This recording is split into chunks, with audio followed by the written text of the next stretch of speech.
V D Satheesan Kerala മുഖ്യമന്ത്രിയായിട്ട് ചുമതലയേൽക്കുമ്പോൾ നമുക്കൊരിക്കലും മറക്കാൻ പറ്റാത്ത ചില യൂദാസുകളും ഒറ്റുകാരുമുണ്ട്. ഞാൻ ഇന്നലത്തെ വീഡിയോയിൽ അവരെക്കുറിച്ച് സൂചിപ്പിച്ചു. അതിൽ പ്രധാനപ്പെട്ട ഒരാൾ KPCC പ്രസിഡന്റ് സണ്ണി ജോസഫാണ്. ഈ സണ്ണി ജോസഫിനെ കണ്ടുപിടിച്ച് കുളിപ്പിച്ച് കതറുപ്പായൊക്കെ ഇടിച്ച് KPCC പ്രസിഡന്റ് സ്ഥാനത്തേക്ക് ആനയിച്ചത് സതീശനാണ്. അപ്പോൾ സ്വാഭാവികമായിട്ട് തിരിഞ്ഞ് സതീശൻ്റെ കയ്യിൽ തന്നെ കടിക്കേണ്ടത് കോൺഗ്രസ് സംസ്കാരം വെച്ച് നോക്കുമ്പോൾ സ്വാഭാവികമായിട്ടുള്ളൊരു കാര്യമാണ്. അത് ചെയ്തില്ലെങ്കിൽ അദ്ദേഹത്തെ കോൺഗ്രസിൽ നിന്ന് പുറത്താക്കേണ്ടതായിരുന്നു. വെറുതെ നടന്ന സണ്ണി ജോസഫിനെ എഴുന്നേൽപ്പിച്ചു കൊണ്ടുവന്ന് KPCC പ്രസിഡന്റ് ആക്കിയപ്പോൾ അതിന് തീർച്ചയായിട്ടും പ്രത്യുപകാരം ചെയ്യണം. അതിൻ്റെ ഫലമായിട്ട് അദ്ദേഹം ഒരു ശിഖണ്ഡിയുടെ റോളിൽ അഭിനയിച്ചു. KPCC പ്രസിഡന്റ് നിഷ്പക്ഷനാണ്, നിർമ്മമനാണ്, ഞാൻ ആരുടെയും പേര് പറയുകയില്ല എന്നൊക്കെ പറഞ്ഞു പോയിട്ട് AICC നിന്ന് നിരീക്ഷകന്മാർ വന്നപ്പോൾ അവരോട് KC വേണുഗോപാലിനെ മുഖ്യമന്ത്രിയാക്കിയാൽ മതി എന്ന് പറഞ്ഞു. എന്ന് മാത്രമല്ല, ഇവർക്ക് വേണ്ടിയിട്ട് അദ്ദേഹം ലോബിയിങ് വരെ നടത്തി. അപ്പോൾ ഇതാണ് നമ്മുടെ KPCC പ്രസിഡന്റ് നിലവാരം. അദ്ദേഹം ഇനി മന്ത്രിയാകാൻ തയ്യാറായിട്ട് നിൽക്കുകയാണ്. പക്ഷേ അദ്ദേഹം ഈ വലിയ നാടകത്തിൽ വഹിച്ച പങ്ക് ഒരു വിദൂഷകൻ്റേത് മാത്രമായിരുന്നു. കാരണം ഇദ്ദേഹത്തെ കാണുമ്പോൾ തന്നെ ആളുകൾ ചിരിക്കാൻ തുടങ്ങും. അദ്ദേഹം ഡൽഹിയിൽ ചെന്നിറങ്ങിയപ്പോൾ MSFലെ കുട്ടികൾ ഇദ്ദേഹത്തെ നിർത്തിക്കൊണ്ട് വി ഡി സതീശന് മുദ്രാവാക്യം വിളിച്ചു. ആ MSFകാരുടെ നടുവിൽ ഒരു ചമ്മിയെ ചിരിയുമായിട്ട് നിൽക്കുന്ന ഈ മഹാനായ KPCC പ്രസിഡൻറ്റിൻ്റെ രൂപം, അദ്ദേഹത്തിൻ്റെ ആ മുഖം കേരളത്തിലെ ഓരോ കോൺഗ്രസ്സുകാരൻ്റെ മനസ്സിൽ എക്കാലവും ഉണ്ടാവും എന്നാണ് ഞാൻ വിചാരിക്കുന്നത്. കാരണം ഇത്ര അപഹാസ്യനായ ഒരു പ്രസിഡന്റ് കേരള പ്രദേശ് കോൺഗ്രസ് കമ്മിറ്റിയുടെ ചരിത്രത്തിലുണ്ടായിട്ടില്ല.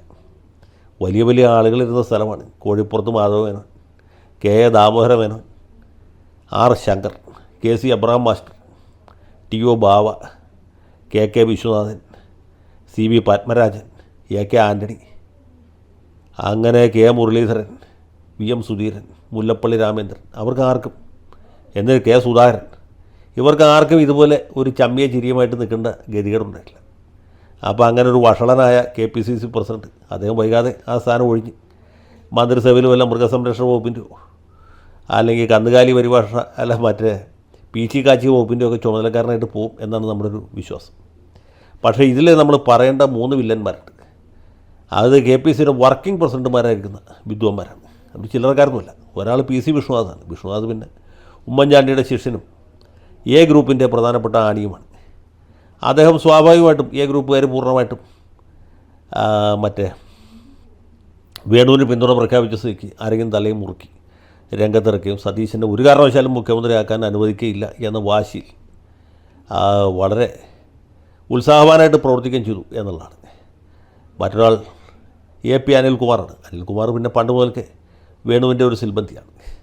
യേശു ക്രിസ്തുവിന് പത്രോസ് ലീഹ എന്ന് പറഞ്ഞ പോലെയാണ് നമ്മുടെ KC വേണുഗോപാലിന് AP അനിൽകുമാർ. അപ്പോൾ പിന്നെ തീർച്ചയായിട്ടും അദ്ദേഹത്തിൻ്റെ കൂടെ നിൽക്കാൻ പറ്റുള്ളൂ. അദ്ദേഹത്തിൻ്റെ കൂടെ തന്നെ നിന്നു. അദ്ദേഹത്തിനൊപ്പം നിന്നു.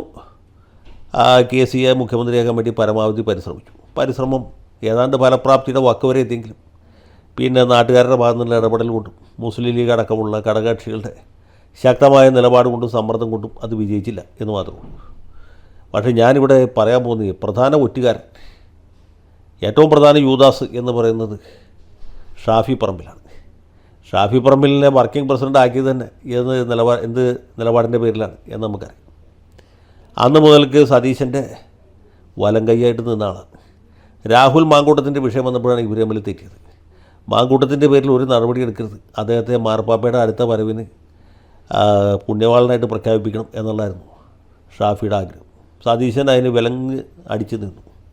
ഒരു കാരണവശാലും ഈ ആഭാസനെ ഈ പാർട്ടിയിൽ വെച്ചുകൊണ്ടിരിക്കില്ല. അവനെ നിയമസഭാ കക്ഷിയിൽ നിന്ന് പുറത്താക്കും, അവനെ പാർട്ടിയുടെ പ്രാഥമിക അംഗത്വത്തിൽ നിന്ന് സസ്പെൻഡ് ചെയ്യും എന്ന് സതീശൻ പറഞ്ഞു.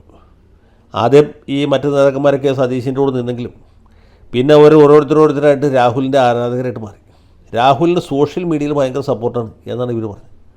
സോഷ്യൽ മീഡിയയിലെ സപ്പോർട്ടല്ല, ജനങ്ങളുടെ ഇടയിലുള്ള പ്രതിച്ഛായയാണ് പ്രധാനം എന്ന് പറഞ്ഞ അയാളെ പാർട്ടിയിൽ നിന്ന് സസ്പെൻഡ് ചെയ്യുകയും നിയമസഭാ കക്ഷിയിൽ നിന്ന് പുറത്താക്കുകയും ആ എടുത്ത തീരുമാനത്തിൽ ഉറച്ചു നിൽക്കുകയും ചെയ്തു. അപ്പോൾ ഈ ഷാഫി മാഫിയ എന്ന് പറഞ്ഞ ആളുകൾ, മാത്രമല്ല ഷാഫിയുടെ ആഗ്രഹം എന്തായിരുന്നു, നമ്മുടെ സണ്ണി ജോസഫ് മന്ത്രിയായിട്ട് പോകുമ്പോൾ ആ ഒഴിവിൽ KPCC പ്രസിഡന്റ് ആവണം എന്നുള്ളതാണ്. ചെറിയ ആഗ്രഹമൊന്നുമില്ല, പ്രായക്കുറവുള്ളതിൽ ആഗ്രഹം വളരെ കൂടുതലാണ്. അപ്പോൾ ഈ ചെറുപ്പക്കാരൻ എന്നാൽ ശരി, നമ്മളിനി KPCC പ്രസിഡന്റ് ആവണം, ഇപ്പം പ്രസിഡന്റ് ആവണം, 2031 കേരളത്തിൻ്റെ മുഖ്യമന്ത്രിയാണ്, ചെറിയ ചെറിയ ആഗ്രഹങ്ങളുള്ളൂ. അതുകൊണ്ട് പുള്ളിയും സതീശനെ ടാങ്ക് വെച്ച് ഇയാളെ പുറത്താക്കി കഴിഞ്ഞാൽ ജോലി എളുപ്പമാവും. കാരണം KC വേണുഗോപാൽ കേരള മുഖ്യമന്ത്രി ആയാൽ ഷാഫി പറമ്പിൽ KPC പ്രസിഡൻ്റാവും എന്നുള്ളായിരുന്നു ഇക്വേഷൻ. ഏതായാലും ആ മോഹം ഇപ്പോൾ പൊരിഞ്ഞിരിക്കുകയാണ്. എന്ന് വെച്ചാൽ ഇവനൊന്നും ഒരിക്കലും കുടിക്കുന്ന വെള്ളത്തിൽ പോലും വിശ്വസിക്കാൻ പറ്റില്ല. സയനൈഡ് എന്ന് വെച്ചാൽ പൊട്ടാസ്യം സയനൈഡാണ്. ഉമ്മൻചാണ്ടി സാറിൻ്റെ സിൽബന്തിയായിട്ട് വന്നിട്ട് ആ മനുഷ്യൻ മരിക്കാൻ കിടക്കുമ്പോൾ പുള്ളിക്ക് വില വെച്ചവരാണ്. KSU president, youth Congress president സ്ഥാനത്തേക്ക് JS അഖിലിനെ കൊണ്ടുവരായിരുന്നു. പിന്നീട് ഏറ്റവും ഒടുവിൽ നമ്മുടെ ഇപ്പോഴത്തെ കൊടുങ്ങല്ലൂർ MLA കൊണ്ടുനോക്കി ഇദ്ദേഹമാണ്. അപ്പോൾ ഒരുപാട് പേർക്ക് ടാങ്ക് വയ്ക്കും, ഒരുപാട് പേരെ കണ്ണീര് കുടിപ്പിക്കും, കഴിവുള്ള ഒരുപാട് ചെറുപ്പക്കാരെ തെരുവാധാരമൊക്കെ ചെയ്ത പ്രതിഭയാണ് പുള്ളി. ഇനിയും ഒരുപാട് പേരെ ടാങ്ക് വയ്ക്കാൻ തയ്യാറായിട്ട് നിൽക്കുകയാണ്. കാര്യം ഉമ്മൻചാണ്ടിയുടെ ശിഷ്യനായിട്ടാണ് വന്നെങ്കിൽ പുള്ളി ഈ ടാങ്കിൻ്റെ കാര്യത്തിൽ കരുണാകരൻ്റെ നേരെ അനന്തരവനായിട്ടാണ് പ്രവർത്തിക്കുന്നത്. അപ്പോൾ ഇതുപോലെയുള്ള യൂദാസുകളുടെ ഒറ്റുകാരുടെ ഒക്കെ ശ്രമങ്ങളെ പരാജയപ്പെടുത്തിക്കൊണ്ട് ഈ ഭൂരിപക്ഷ MLA എതിരായിരുന്നിട്ടും മുഖ്യമന്ത്രി സ്ഥാനത്ത് എത്തി എന്നുള്ളതാണ് സതീശൻ്റെ ഏറ്റവും വലിയ വിജയം എന്ന് ഞാൻ വിചാരിക്കുന്നു. തെരഞ്ഞെടുപ്പിൽ UDF നയിച്ചല്ല, എത്രയോ തെരഞ്ഞെടുപ്പുകളിൽ പുള്ളി UDF കോൺഗ്രസിനെ നയിച്ചു. തൃക്കാക്കര ഉപതെരഞ്ഞെടുപ്പിൽ തെരഞ്ഞെടുപ്പ് പ്രഖ്യാപനം വന്നതിൻ്റെ അടുത്ത മിനിറ്റിൽ ഉമാ തോമസിൻ്റെ സ്ഥാനാർത്ഥിയാക്കി. പുതുപ്പള്ളി ഉപതെരഞ്ഞെടുപ്പിൽ പുതുപ്പള്ളിയിൽ ചാണ്ടി ഉമ്മ ജയിച്ചതല്ല, അതിൽ അത്ഭുതമൊന്നുമില്ല. ചാണ്ടിക്ക് 35,000 വോട്ടിൻ്റെ ഭൂരിപക്ഷം നേടിക്കൊടുക്കുക, ഇടതു മുന്നണി ചിത്രത്തിൽ നിന്ന് പുറത്താക്കുകയും ചെയ്തു. അത് കഴിഞ്ഞ് പാർലമെൻറ്റ് തെരഞ്ഞെടുപ്പിൽ 18 സീറ്റ് നേടിയെടുത്തു. അത് കഴിഞ്ഞ് പാലക്കാട് ഉപതെരഞ്ഞെടുപ്പിൽ, അതും കഴിഞ്ഞ് നിലമ്പൂർ ഉപതെരഞ്ഞെടുപ്പിൽ രാഹുൽ മാങ്കൂട്ടത്തിൻ്റെ വിഷയത്തിൽ എല്ലായിടത്തും ഈ റോക്ക് ഓഫ് ജിബ്രാൾട്ടർ എന്ന് പറഞ്ഞ പോലെ ഉറച്ചു നിന്നാണ് സതീശൻ. എന്തൊക്കെ തരത്തിലുള്ള വേലവെപ്പുകൾ, എന്തൊക്കെ തരത്തിലുള്ള കാലുവാരലുകൾ, കുതികാൽ വെട്ടലുകൾ അദ്ദേഹം അനുഭവിച്ചു. ഇതൊക്കെ കഴിഞ്ഞപ്പോൾ യാതൊരു കുലുക്കവുമില്ലാതെ അചഞ്ചലനായി നിന്ന ആൾ ലോക്കൽ ബോഡി ഇലക്ഷനിൽ വലിയ ഭൂരിപക്ഷം കിട്ടി. അദ്ദേഹം പറഞ്ഞു 7 ജില്ലകൾ ഞങ്ങൾ പഞ്ചായത്ത് പിടിക്കും, 4 കോർപ്പറേഷനുകൾ പിടിക്കും, ബഹുഭൂരിപക്ഷം മുനിസിപ്പാലിറ്റികൾ പിടിക്കും. കണക്ക് വളരെ കൃത്യമായിരുന്നു. കൊല്ലം കോർപ്പറേഷനിൽ കോൺഗ്രസ് ജയിക്കുന്ന ആരെങ്കിലും വിചാരിച്ചു? അതും സംഭവിച്ചു. അതിനുശേഷം നിയമസഭാ തെരഞ്ഞെടുപ്പിൽ 100 സീറ്റ് കിട്ടും, 100 സീറ്റിലധികം കിട്ടും, 12 മന്ത്രിമാർ തോക്കും എന്ന് പറഞ്ഞു. ആ കണക്ക് ലേശം തെറ്റി എന്ന് നമുക്കറിയാം. 13 മന്ത്രിമാർ തോറ്റു. 100 സീറ്റ് എന്ന് പറഞ്ഞാൽ 102 സീറ്റ് ജയിച്ചു. തെരഞ്ഞെടുപ്പിൽ ഭൂരിപക്ഷം കിട്ടിയില്ലെങ്കിൽ രാഷ്ട്രീയ വനവാസത്തിന് പോകും എന്ന് പറഞ്ഞു. അപ്പോൾ കോൺഗ്രസ്സുകാരെ തന്നെ അദ്ദേഹത്തെ പുച്ഛിച്ചു. ഇദ്ദേഹം ഏത് ഫോറസ്റ്റിലേക്കായിരിക്കും പോകുന്നത്, ഈ വീരപ്പനെ പോലെ സത്യമംഗലം കാട്ടിലേക്ക് പോകും എന്നൊക്കെ ആളുകൾ പരിഹാസമായിട്ട് പറഞ്ഞു.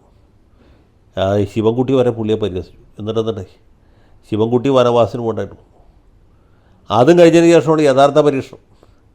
ഈ KC ഗ്രൂപ്പ് എന്ന് പറഞ്ഞ പുതിയ ഒരു പുത്തൻ പ്രതിഭാസം, അതായത് KC വേണുഗോപാലിൽ നിന്ന് പണം കൈപ്പറ്റിയ ആളുകൾ, KC ടിക്കറ്റ് വാങ്ങിച്ചു കൊടുത്ത ആളുകൾ, അത് കുറച്ച് ആളുകളൊന്നുമല്ല. സുധീർ ഷാ പാലോട് മുതൽക്ക് ഏതാണ്ട് സന്ദീപ് വാര്യർ വരെ അത്രയും ആളുകൾ കേരളത്തിൻ്റെ നീളത്തിലും വീതിയിലും ഇദ്ദേഹത്തിനെതിരെ മത്സരിച്ചു. പിന്നെ ഇതുപോലെ ഞാൻ നേരത്തെ പേരെടുത്ത് പറഞ്ഞ സാമദ്രോഹികൾ, അവർ മാത്രമൊന്നുമല്ല, അതുപോലെ നിരവധി അനവധി പേരെടുത്ത് പറയാൻ പറ്റാത്ത അത്രയും യൂദാസുമാർ, അവരൊക്കെ വേല വെച്ചു. ഇതിനെല്ലാം അതിജീവിച്ചുകൊണ്ട് VD സതീശൻ കേരള മുഖ്യമന്ത്രിയായിട്ട് ചുമതലയേൽക്കാൻ പോവുകയാണ്. അപ്പോൾ സത്യത്തിൽ ഇദ്ദേഹത്തിൻ്റെ ഏറ്റവും വലിയ വിജയം എന്ന് പറഞ്ഞാൽ തെരഞ്ഞെടുപ്പിലെ വിജയമല്ല, തെരഞ്ഞെടുപ്പ് കഴിഞ്ഞിട്ടുള്ള വിജയമാണ്.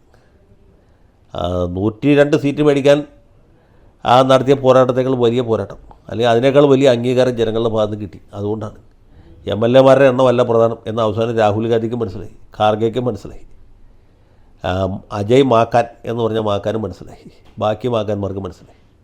അങ്ങനെയാണ് ഇദ്ദേഹം ഇന്നിപ്പോൾ കേരളത്തിൻ്റെ മുഖ്യമന്ത്രിയായിട്ടുള്ളത്. കൂടുതൽ ഇതിനെപ്പറ്റി പറയാൻ ആഗ്രഹിക്കുന്നില്ല, പറഞ്ഞേ നമ്മൾ മോശവും എന്നുള്ളതുകൊണ്ട്. അപ്പോൾ സതീശൻ ഇനി മേലിലും ഇതുപോലുള്ള വിഷസർപ്പങ്ങളെ കരുതിയിരിക്കും എന്നാണ് എൻ്റെ പ്രതീക്ഷ, എന്നാണ് എൻ്റെ വിശ്വാസം. അതിന് അദ്ദേഹത്തിന് കഴിയട്ടെ എന്നാണ് എൻ്റെ പ്രാർത്ഥന.